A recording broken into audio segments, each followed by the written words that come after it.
사람들은 생각하는 대로 행동하며 살아갑니다. 생각이 곧 행동으로 나타나며 생각이 나의 삶이자 나의 존재성이라고 해도 과언이 아닐 겁니다. 뇌를 연구하는 학자들에 의하면 인간은 하루에 수만 가지의 생각을 하며 산다고 합니다. 근데 그 많은 생각 중 5%만이 의식적으로 생각하고 나머지 95%는 무의식이 지배한다고 합니다. 무엇인가를 끊임없이 생각했다고도 하지만 조금만 지나면 무엇을 생각했는지 잘 기억이 나지 않는 것, 나이가 들어서가 아니라 보통의 사람들이 다 그렇게 사는 겁니다. 나 뒤돌아서면 기억이 안 나, 나이 탓 아닙니다. 다 그렇게 삽니다. 생각 안 하는 거 아닙니다. 생각합니다. 무의식 가운데 우리는 끊임없이 생각하며 살아간다는 겁니다. 근데 무의식 가운데 생각하는 대부분을 보면 모두가 다 과거와 미래에 관한 것들입니다. 무의식 가운데 생각하는 과거와 미래에 관한 것들을 보면 다른 사람에 대한 부정적인 생각이나 더불어 다른 사람이 나에게 했던 부정적인 말과 행동들이 나의 과거와 더불어 미래를 생각하게 만듭니다. 이로 인하여 우리 마음에 염려가 있고 근심이 있고 불안과 초조와 두려움과 후회와 원망과 불평들이 생겨나게 하는 것을 보게 됩니다.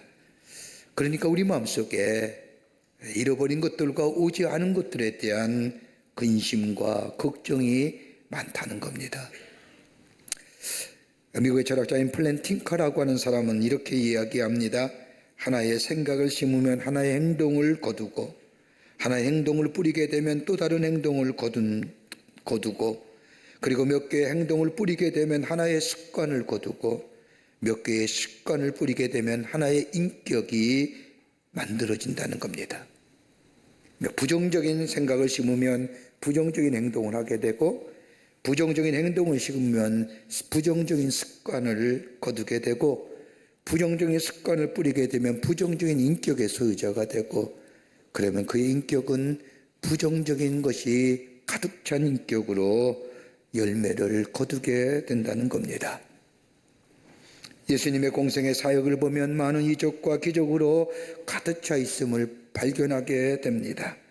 예수님이 저 가나의 혼인잔치에서 행하셨던 첫 번째 이적인 물이 변하여 포도주가 된 사건이라든지 베드로의 장모의 열병을 낫게 하신 일이든지 병자를 고쳐주신 것이라든지 복음서의 말씀을 보면 예수님의 많은 이적과 기적으로 가득 차 있음을 보게 됩니다. 그런데 예수님이 행하신 이적과 기적을 보면 모든 것이 하나여 연결되어 있는데 그건 다름이 아니라 생명과 연관되어 있음을 봅니다. 과거나 미래의 모습이 아닌 현재의 모습, 지금의 생명과 직결되어 있음을 발견하게 됩니다. 여러분, 세상에서 가장 귀한 것이 있다면 아마도 생명일 겁니다. 생명처럼 소중한 것이 없습니다. 생명은 살아있다는 것만으로도 충분한 의미가 담겨져 있습니다. 잘 사냐 못 사냐, 건강하느냐 병들었느냐 혹은 어떤 모습으로 사느냐가 중요한 문제가 아니라 살아있는 것 자체로만 귀한 일입니다.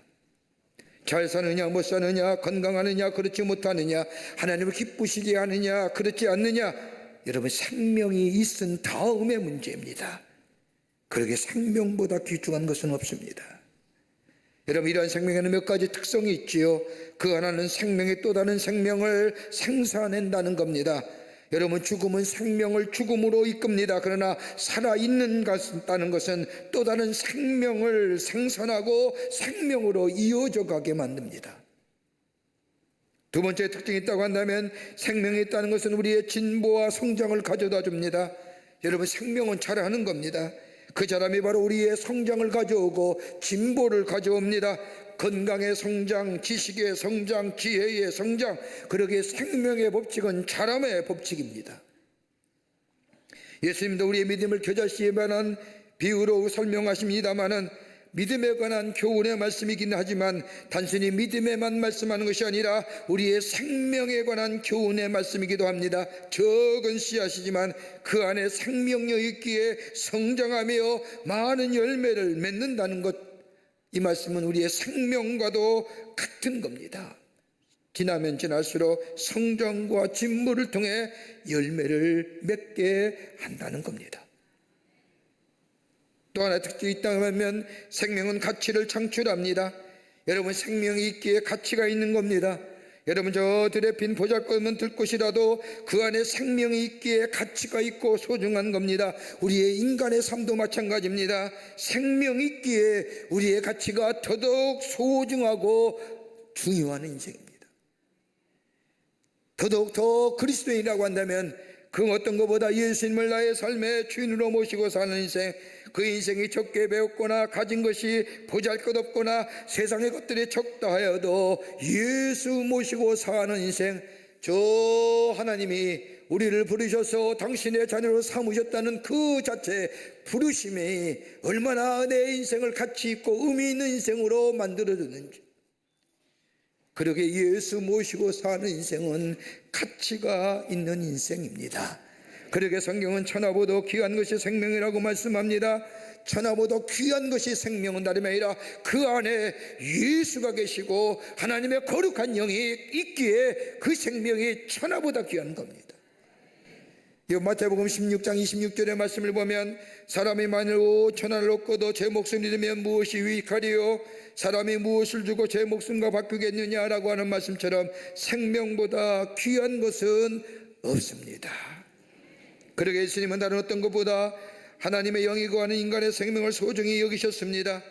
예수님의 공생의 사역을 보면 저 복음서의 말씀을 보면 생명을 살리신 기사가 3번이 나옵니다. 하나는 회당장 야이로의 딸을 살리셨고, 두 번째는 예수님의 친구인 나사로를 살리셨고, 또 하나가 있다고 한다면 오늘 본문의 말씀에 기록된 나인성 과부의 아들을 살리신 사건입니다. 죽은 자를 살렸다는 것은 인간의 한계를 뛰어넘는 위대한 사건입니다. 여러분, 병에 걸린 사람 숨이 넘어가면, 즉 의사가 사망을 선고하면 그것으로 끝입니다. 그는 가망이 없습니다. 그 자체가 절망입니다. 여러분, 숨이 넘어간 사람을 붙잡고 약을 처방하는 의사는 없을 겁니다. 숨이 넘어간 사람을 붙잡고 살려달라고 기도하는 사람은 없을 겁니다. 숨이 넘어갔다는 것은 인간의 한계요, 인간의 유한성이요. 그런데 오늘 본문의 말씀은 인간의 절대 한계와 더불어 인간의 유한성을 넘어는 사건을 기록합니다. 중풍병자를 고친 것도 아닙니다. 오랫동안 병석에 누워있던 사람을 향하여 일어나라 라고 말씀하신 것도 아닙니다. 죽은 자를 마치 병자를 고치듯이 청년이여 일어나라 하고 말씀하시니, 죽었던 청년이 관에 넣어 장사 치르려고 했던 청년이 관을 열고 나왔다는 것이 오늘 본문의 말씀의 내용입니다. 인간의 한계, 인간의 절대 한계와 유한성을 넘어서 새로운 생명을 허락하시는 예수님. 여러분, 우리 인생의 여정을 나그네 길이라고 얘기합니다. 우리의 나그네 길을 가는 우리들, 어떻게 보면 참으로 힘겨운 인생의 여정을 걸어갑니다. 그러기에 하루에도 몇 번씩이나 힘이 들어 주저앉고 싶을 정도의 힘든 우리의 인생의 여정들, 이런 의미에서 오늘 본문 말씀은 인간의 절대 한계와 유한성을 넘어서서 새로운 생명을 허락하시는 우리 예수님, 오늘 이 본문의 말씀은 우리에게 어떤 귀한 영적 교훈과 더불어 우리에게 말씀하시고자 하는 뜻이 무엇인지요? 오늘 본문의 말씀을 통해 함께 말씀을 나누며 은혜 받기를 원합니다. 첫째는 생명의 주인은 예수님이시라는 겁니다. 믿으십니까? 믿으셔야 됩니다. 오늘 읽은 본문의 말씀은 저 나인성에서 일어난 사건입니다. 나인이라는 이름은 지금의 네인이라고 불리우는 곳, 예수님이 복음을 전하셨던 가버나움에서 약 40km 떨어진 곳의 동네입니다. 우리 주님께서 행하신 이적 가운데 대부분의 이적이 다 갈릴리 호수와 더불어 가버나움이란 동네에서 일어났습니다. 앞장의 말씀이 누가복음 7장 1절서부터 10절에 나오는 백부장의 하인을 고치신 사건 또한 가버나움에서 행하신 사건입니다. 많은 이적과 기적을 행하신 예수님, 그러기 오늘 본문의 말씀처럼 많은 사람들이 예수님의 뒤를 따릅니다. 예수님이 전하신 하나님 나라의 복음을 듣기보다는 예수님이 행하시는 이적과 기적을 통하여 그 놀라운 역사를 보기 위해서 예수님의 뒤를 따릅니다. 예수님을 따르는 행렬은 오늘 이 사건이 일어난 저 나인이라고 하는 네인이라고 하는 성문 앞에 다다릅니다. 예수님을 따르는 행렬은 예수님이 행하신 이적과 기적을 보기 위함이지만 분명한 사실은 그 안에 기쁨이요 생명의 행렬입니다. 예수님과 함께한 생명의 행렬이 저 나인성 앞에 이르게 됩니다. 그러자 사망하는 사람이 저분이 메시아야, 저분이 선지자야 라고 외치민 기쁨의 행렬. 그런데 성문 안에 쪽에서는 하나의 슬픔 행렬이 막 나인성문을 나오려고 합니다. 다름 아닌 나인성에 살고 있는 과부의 아들이 죽은 겁니다. 과부의 아들이 죽었습니다. 그것도 하나밖에 없는 아들입니다. 여러분, 이보다 큰 슬픔이 어디 있을까요? 아들만 바라보고 모진 세파의 풍파를 견디어냈습니다. 아들만 잘 될 수 있다고 하면 다 이길 수 있다고, 감당할 수 있을 것이라고 다짐했던 이 과부. 그런데 그 아들이 하루아침에 죽은 겁니다. 몽롱하옵니다. 울면서 죽은 아들을 간 뒤따라 갑니다. 많은 사람들이 함께 슬픈 장사 행렬을 따라 났습니다. 이 두 행렬이 저 성문 앞에서 마주친 겁니다. 하나는 생명 되시는 예수 그리스도를 따르는 기쁨과 저 감격의 행렬이요, 저 생명의 행렬이요, 또 하나 행렬은 죽음과 어둠이요, 그리고 안타까운 행렬. 하나는 기쁜 자의 행렬이라고 한다면 또 다른 것은 절망의 행렬입니다. 이 행렬이 마주쳤습니다. 결과는 어떻게 되었을까요? 오늘 본문의 말씀을 보면 기쁨이 슬픔을 삼켜버렸습니다. 절망이 사라지고 소망이 남았습니다. 어둠과 빛이 만나면서 어둠이 물러가고 빛만 남았습니다. 여러분, 예수 만남의 역사가 이런 겁니다. 예수를 만나기만 우리 안에 어둠과 슬픔과 절망은 물러가고 새로운 기쁨과 소망의 빛의 역사가 넘쳐납니다. 아무리 절망 가운데 신음은 하고 있다 할지라도 오늘 우리가 예수를 만나기만 하면 그 생명의 주가 되시는 예수, 그 생명의 행렬에 내 삶이 있기만 한다면 내 안에 새로운 생명의 역사가 있게 됩니다. 여러분, 한 번쯤은 영화 제목 가운데, 영화 보신 것 가운데 코바드시라고 하는 영화가 있을 겁니다. 이 영화는 헬릭 시엔기의 빛이라고 하는 사람이 쓴 소설을 원작으로 하는 영화입니다.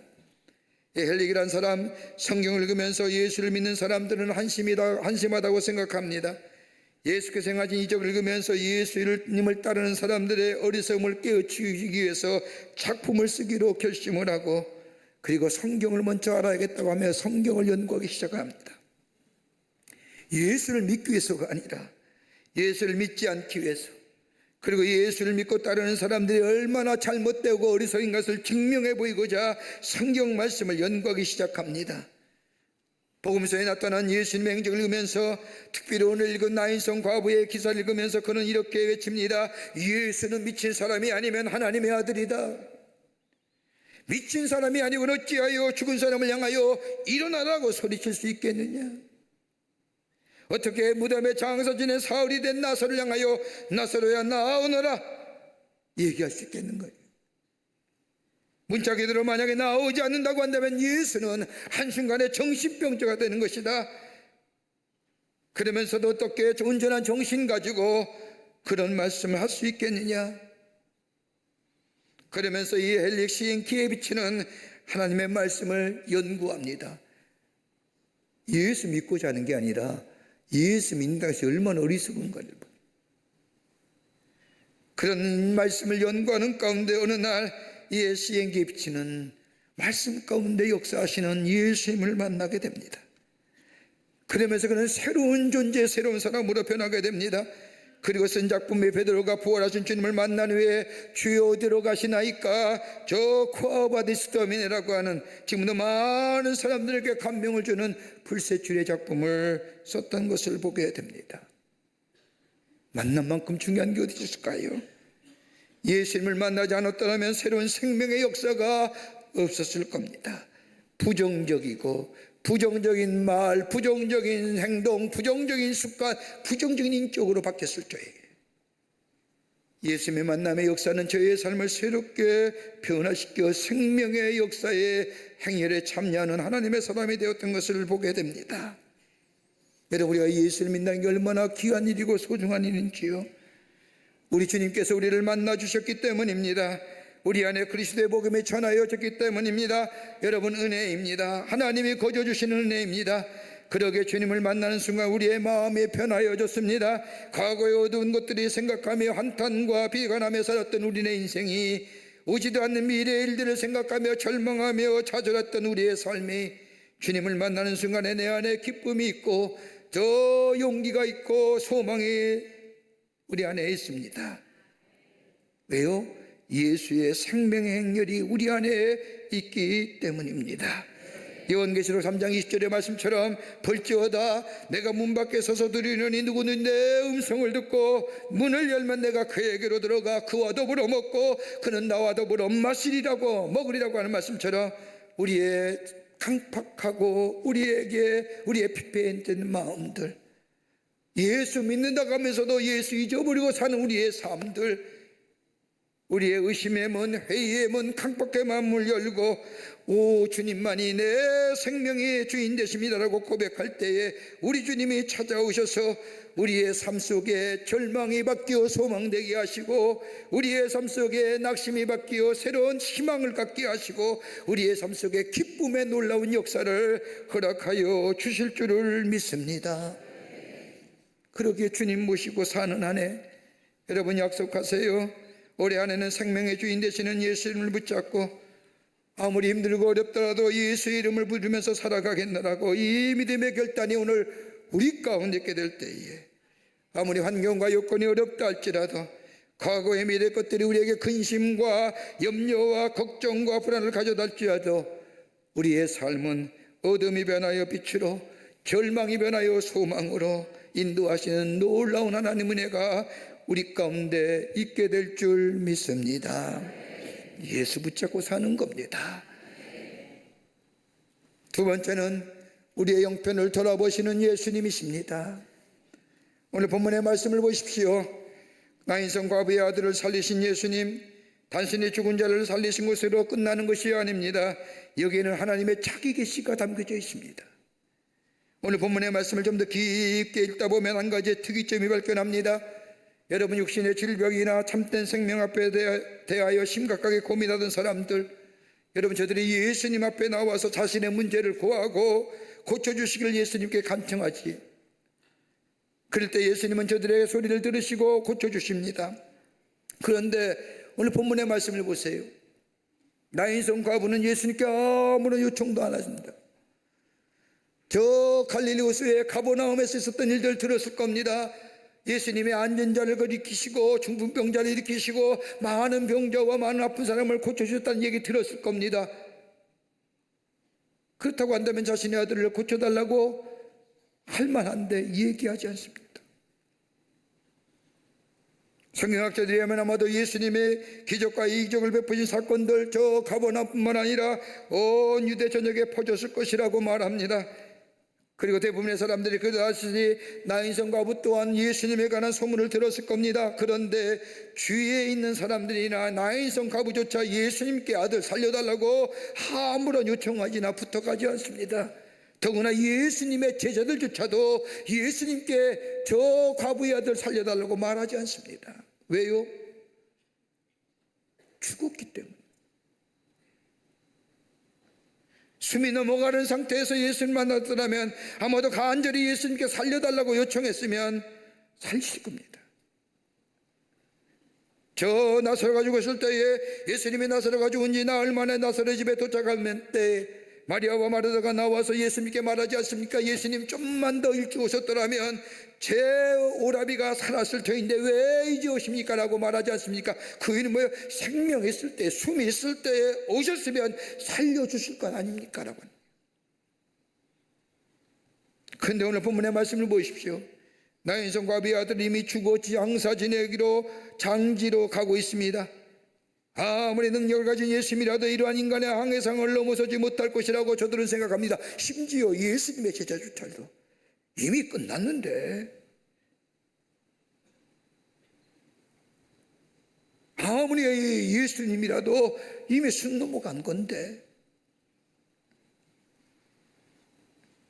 그런데 우리 예수님은 저들에게 다가와 저들의 문제를 해결해 주십니다.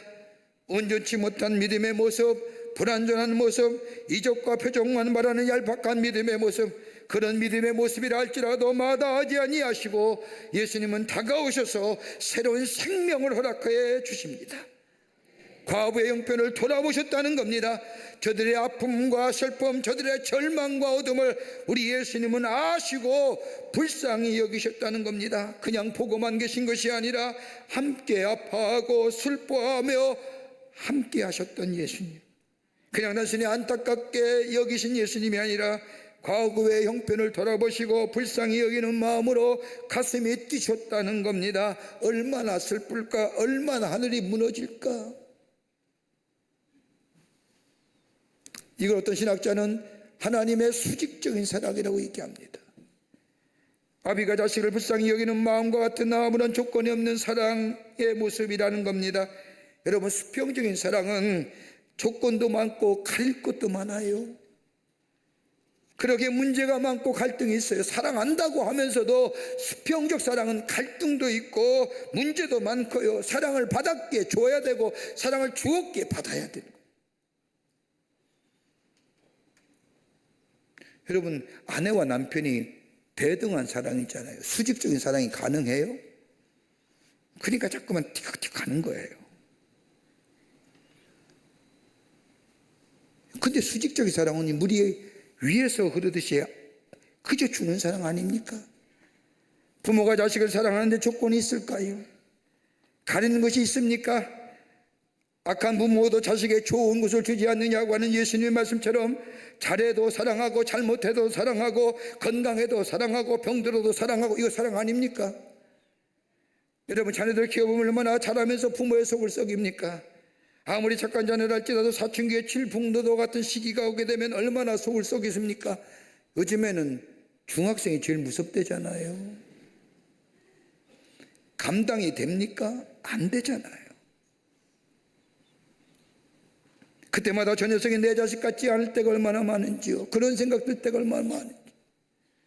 그럼에도 불구하고 시간이 지나면 이제 그러한 마음이 사라집니다. 그리고 사랑합니다. 이게 바로 수직적 사랑 아닙니까?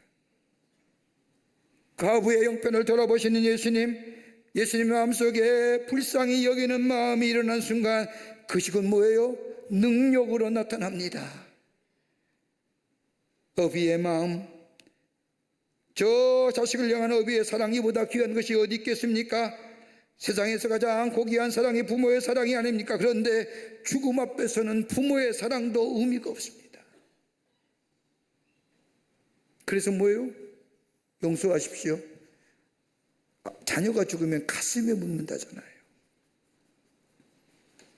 가슴에 묻는다. 그 얘기죠. 한계예요. 가슴에 묻을 수밖에 없는 게. 지혜가 있는 것 같지만 지혜도 없습니다. 능력이 있는 것 같지만 능력이 나타나지 않습니다. 그런데 예수님의 마음에 과부의 형편을 돌아보시고 불쌍히 여기는 마음이 생기는 순간 사랑의 능력이 나타납니다. 그 누구도, 예수의 제자조차도, 예수를 아는 사람도 예수님께 살려달라고 요청하지 않았지만 과부의 슬픔과 절망과 무너짐을 아시는 예수님, 다가가서 뭐예요? 아들의 생명을 살려냅니다. 이걸 성경은 뭐예요? 긍휼하심이라고 얘기해요. 여러분, 우리가 하나님 앞에 기도하는 게 어떤 걸까요? 우리의 간구의 기도는 많으실 겁니다. 하나님, 이거 해주세요, 이거 해주세요, 이거 해주세요. 정녕 우리가 하나님 앞에 드려야 할 기도가 뭘까요? 하나님, 우리를 긍휼히 여겨 주시옵소서. 하나님의 사랑이 필요합니다. 하나님의 수직적인 사랑이 필요합니다. 여러분, 저 세리와 바리새인의 기도하시지 않습니까?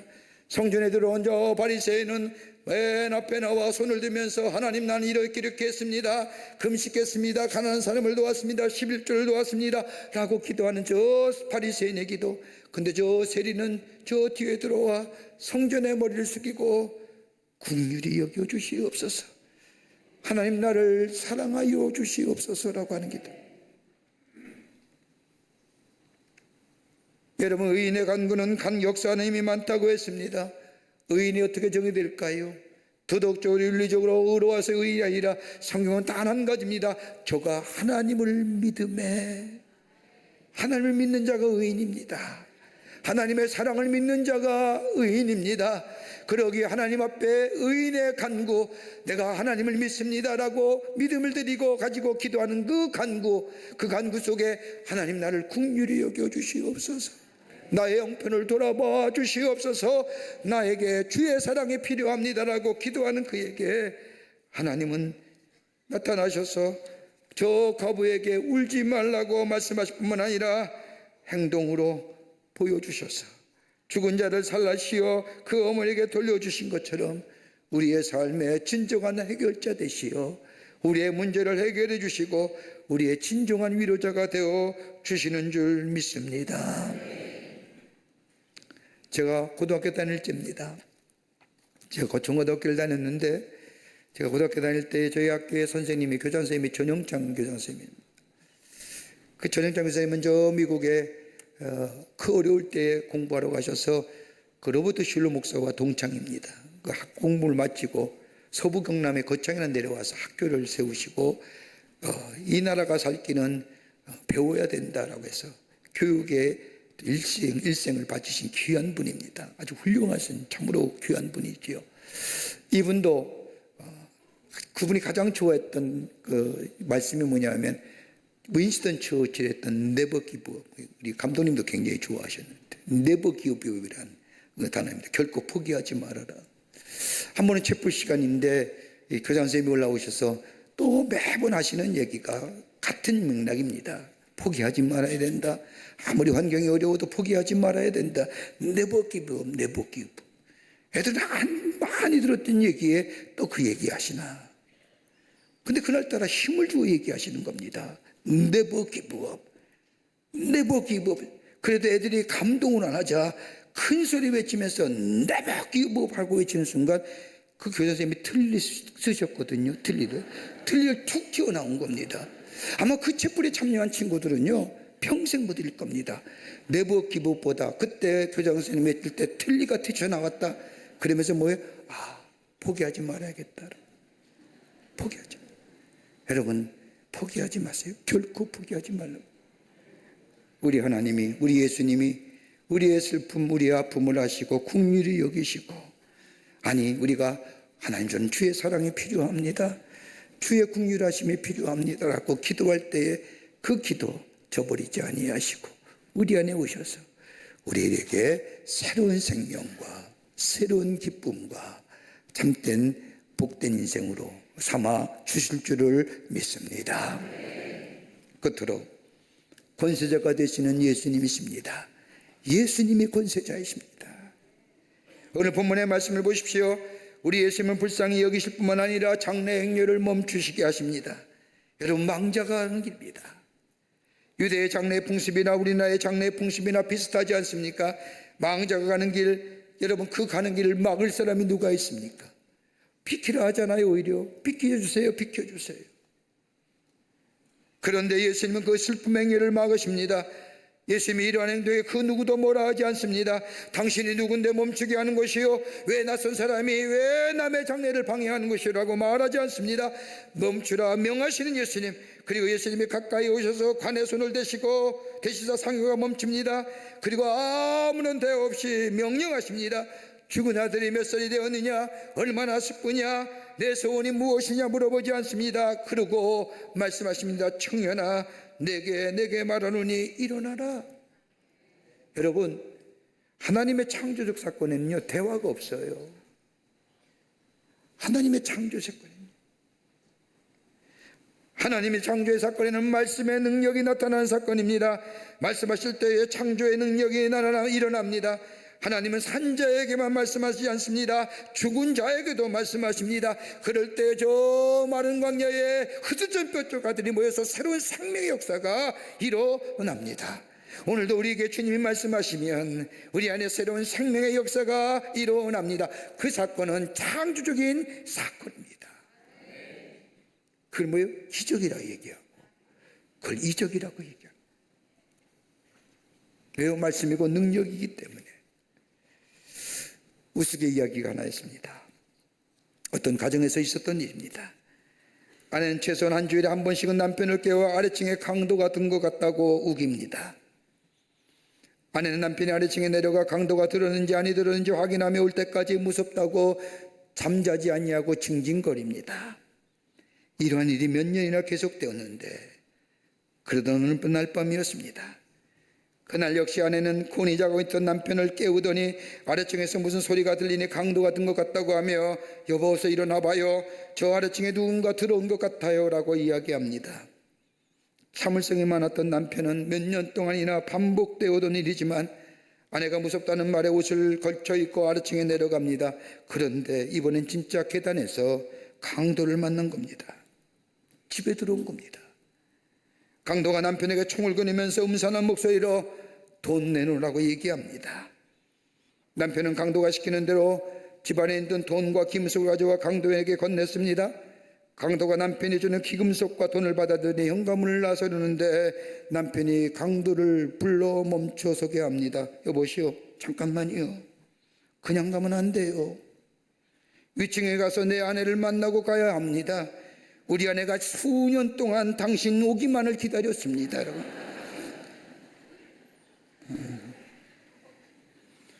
여러분, 기대는 우리가 기대하는 만큼 그 사람을 만들어주지요. 내가 어떤 생각을 가지고 사, 내가 어떤 생각을 가지고 있느냐, 내가 어떤 행동을 하느냐, 그 생각이 행동을 만들고 행동의 습관을 만들고 그 습관이 뭐예요? 우리의 미래를 만드는 거예요. 예수님이 우리의 삶의 해결자 되십니다. 예수님 우리의 삶의 권세자 되십니다. 예수님 우리의 삶의 위로자 되십니다. 그 예수님 붙잡고 예수님 하나님과 함께 살아갈 때 우리의 생명이 뭐예요? 우리의 걸음이 생명의 걸음입니다. 기쁨이요 감사요 감격의 걸음 됩니다. 주님과 함께 더불어 생명의 행렬에 동참하여 함께 걸어가는 우리의 인생이 될 때에 우리의 인생이 낙심과 절망의 어둠이 아니라 생명이요 기쁨이요 복이요 빛나는 인생으로 많은 자들에게 선한 영향을 미치며 하나님을 증거하는 복된 인생으로 살아가게 될 줄 믿습니다. 이 인생으로 여러분과 오래 살아가는 복된 하나님의 백성의 걸음 되시기를 주의 이름으로 축원합니다. 하나님 감사합니다. 저희들 주께서 사랑해 주셔서 하나님의 자녀 삼으심에 감사합니다. 예수님만이 우리의 삶의 아버지 하나님이여 주인이여 권세자여 위로자여 힘이 되심을 우리가 믿고 예수와 함께 생명의 행렬에 동참하여 살아가는, 그래서 우리 안에 기쁨과 감사와 기적과 이적을 매일매일 경험하며 하나님을 높이는 저희들의 삶 되게 하여 주시옵소서. 성령이 도우실 줄 믿으며 예수님의 이름으로 기도하옵나이다. 아멘.